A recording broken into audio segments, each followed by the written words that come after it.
Ricky, very nice to meet you. Nice to meet Even though we you. just met. Yeah. So were you born and raised in Miami? I was born in Chicago, raised in Hialeah. Hialeah boy. Did you Yeah. do anything for 305 Day? Just hang out. Yeah? Just hang out. Yeah, We yeah. went I to stay quiet. No, that's good. Sometimes it's good to stay quiet. So what would you say it was like growing up in Hialeah? Crazy but fun. It's what taught us how to be who we are now. I agree. I grew up in like Little Havana Okay. and then the Sweetwater area, but I have a lot of friends that grew up in Hialeah and I've heard many stories. Yeah. There's a lot of stories in Little Havana too. I know. And the culture's more or less there. I agree. So what made you move from Chicago? My parents actually moved when I was like 2 years old, so I don't know much about Chicago. Like I said, I've been a Hialeah boy since 2, 3 years old. I've been here all my life. Chicago's cold anyway. You're not missing out. Yeah, it's too cold. You're not missing out. My friend just moved back and she's like, I hate it. I want to go back to Miami. So I know we were kind of chatting a little bit. You told me that you do art. I feel like that's such a challenging career to choose. But of course, I'm assuming it's your passion. So Yeah. how did you get into that? Well, since I was a kid, I used to tag and do all that stuff. But I became a celebrity tattoo artist at about 17 years old. So I went on the road with Backstreet Boys, Drew Hill, Nas. I've tatted all of them. I used to do that in the 90s, and then now I just chill out and I'm doing like strictly art. I'm not doing anymore. I'm a retired tattoo artist, so I don't do none of that anymore. So who was the first celebrity that was your client? Darryl Strawberry. I don't even know who that is. He's a baseball. He was a baseball player for the Yankees and for the Mets. And then after that, my second one was Ray Lewis. I did the Panther when he was in the and I did Will Fork. He's also a football player. And then from there, I did Drew Hill. That was my first tour that I ever went. I did 26 cities with them. I would go on their tour bus and stuff, city to city. I would do everything that they would do, except for sing or anything like that, because I have a horrible voice. But I ended up after they would perform, we would go back to the hotel room and I'd be tattooing the groupies and stuff like that. Yeah. That's crazy. Yeah. Tattooing the groupies is Yeah, crazy. that's how I made my bread. Tell me the craziest story. You don't I have to- can't. No. I'll tell you off camera, but I can't tell you on camera. I forgot. That's crazy. Yeah, I've never heard of that. Yeah. That's so cool. So why'd you stop tattooing? It seems like you liked it. Yeah, I ended up in 2011. I had like bad arthritis, and it wasn't. They misdiagnosed me. In 2023, I died. I flatlined in March of 2023. 3 days later, I came back to life and just started battling in ICU. And it was a illness that I had in my blood, which created red blood cells, too many. And my white blood cells would tell my red blood cells I have an infection in my body. And then, my joints would blow up and stuff like that. Now I can tattoo again. But I've been doing so great with the art that I've never looked back. So what was the transition like from being a tattoo artist to now a full-blown artist? Is basically tattooing helped me because in my time of tattooing, I've met so many personalities and had so many people in my chair that I have so many stories and not enough time in this world to tell it. So now I paint a picture and I can tell the story or their story, and people won't even know, but they can relate to it by the colors or whatever subject I decide to paint. So the transition actually was smooth because the tattooing helped me develop a vision for the art, because there's many talented artists out there that paint beautiful, and they have very detail and stuff, but that's not what sells art.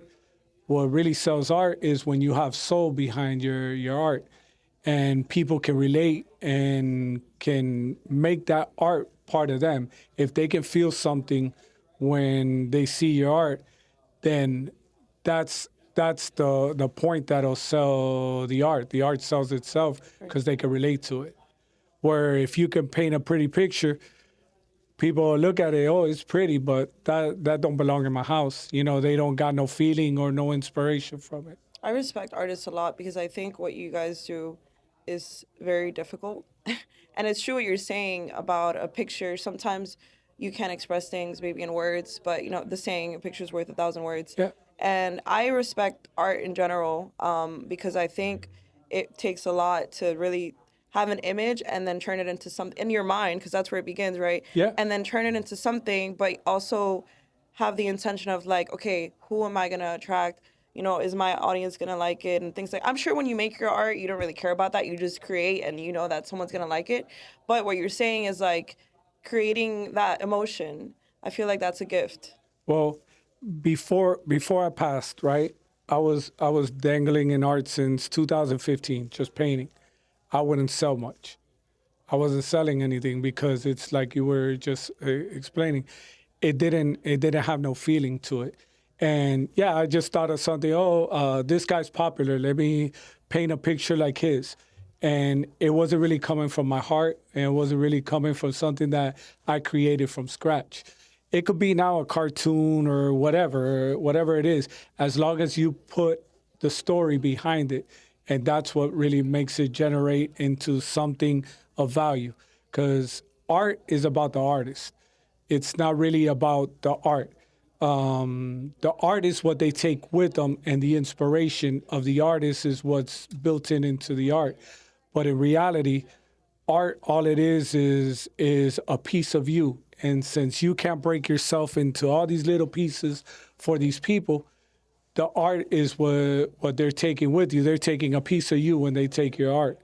So that's what makes it sell. Once I came back in my story, once I came back into like this world again, I knew I had a purpose and I had to tell my story. I had so many stories bottled up, and I haven't been able to tell anything. And I'm not a screenwriter, so I can't write a movie about it or whatever. So best thing I can do is paint a picture. It's amazing. You're inspiring me. I used to be a. Well, I shouldn't say I used to. I still am. I would write. I would write poetry, and I'm a writer by trade. That's what I actually went to school, and I love writing. I feel like I express myself better in words, and I have not. It's been so long that I've sat down and picked up, and you Oh, know, you have to. I do. And hearing your story, I'm like, You have talent. I need to, because it's not even, it's what you're saying. It's not a matter, you're not doing it for you. Like you're saying, there's a purpose behind it, and you don't know whose life you might be Yeah. changing, who you can talk out of something with just sharing, you know, your experience in your words or All your you have art. to do is teach one. You know, if you can reach one, you're teaching one, and you're moving forward with teaching more people. All it takes is little audiences.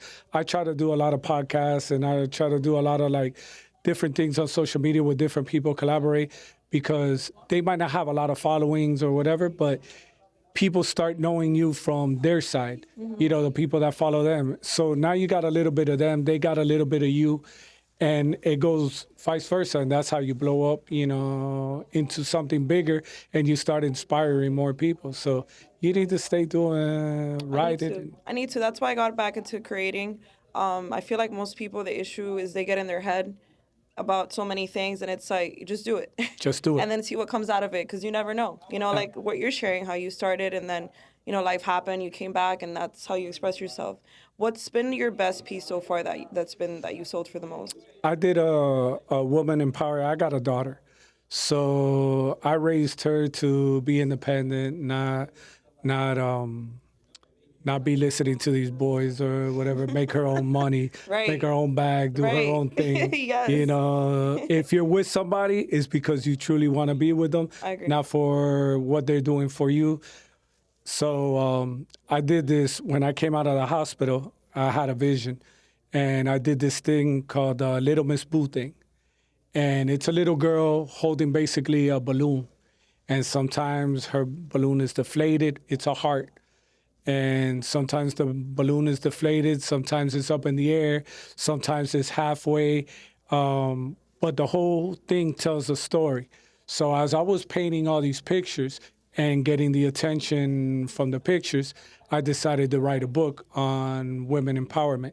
So I'm almost finished with it, and all the paintings that I have will be illustrations of the thing, and I'll tell the story. And it basically is a story about her and my son, and the life that they grew up in compared to the life that I went through. But I also ended up putting in there obstacles that young women go through nowadays and young men go through as well, and hopes that it'll inspire them and see that, you know, your mindset is the most important thing that you really have. When you have a small mindset, things are small in your life, but the bigger mindset that you have, the more you generate, the more things that you end up accomplishing in life. And it's really about what you want to do, who you want to let in your circle, and what you want to become. And you can do it. It's just takes the right mindset and discipline. I agree. What would you say is like your next step, like your next phase in your business and what you got going on?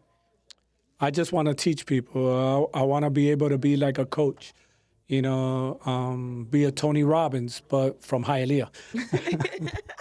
I love that. That's awesome. Wow, it's so great hearing your story, and it's great that as a male, because this is something that men don't realize because we live in a patriarchy, right? It's a man's world, Yeah, and if people want to have this, it's still a man's world. but it's changing. It is changing, but it's different when a woman gets on a stage or in front of a microphone or a camera and shares.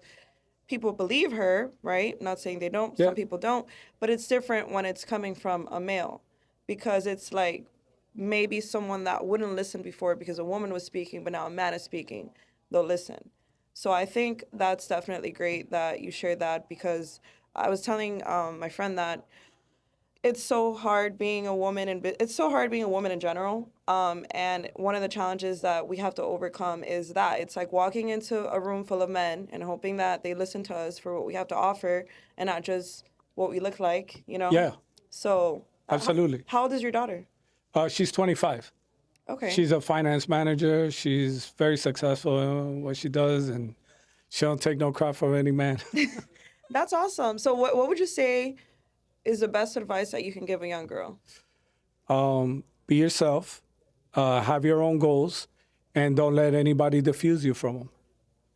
You don't need anybody to, in this world, we all come from different countries and stuff. My parents migrated here from Cuba. When they came here, they left everything that they knew and left it behind and came here to establish themselves. People should understand that you can do anything you want to do. You just got to put the time in yourself. There's no easy way out, and there's no perfect way of doing things. You just got to, you said it earlier, you just got to do it. And that's the best advice that I can give anybody. Just pick your goals, do what you want to do, and do it. And don't settle for nothing less than you deserve. I agree. I think a lot of people don't pursue their dreams because of what we're just talking about. It's like that limiting belief. Yeah. But you create that limiting belief, right? Because we're all born and we all have the same opportunity to learn how to walk, learn how to talk, eat. So then at what point, as we're growing up and we enter adulthood, all of a sudden, oh, I can't. I've always shared this because I used to coach a lot of people. And so if you think about a baby, right? When a baby's learning how to walk, and the baby gets up and falls over and over. But the baby doesn't give up. No. Baby keeps getting up. keeps like, going. I'm walking today. It grabs a couch and Right. it pulls himself up. Yeah. Right. So what do you think happens to us when we get older? Like, where does that energy go? Because I feel like that happens to pretty much everybody. I think sometimes life kicks us in places, and it's easier to let go than to actually get yourself up and do it. It's just like the gym. Everybody signs up in January right after Christmas, and I'm gonna get healthy and I'm gonna have Yeah. a six pack and stuff. By February, they're already canceling their gym membership, because I don't have time to go. I don't have Right. this. Right. And it's the same philosophy. You just have to push yourself and just do it. You said earlier, there's no better way to put it. It's the truth. You just got to put the mindset and do it. I agree. So it was great meeting you today. It was great interviewing you. I know we'll be doing this again Absolutely. in a different occasion. But it was great hearing your story and keep doing what you do because I'm sure you're changing lives. I'm looking to your art. I let me know when that book launches because Yes. I would love to It's coming promote soon. that. I'm an empowered woman, so Awesome. very nice to meet you. No, it's a pleasure meeting you. Thank you for having me. Anytime.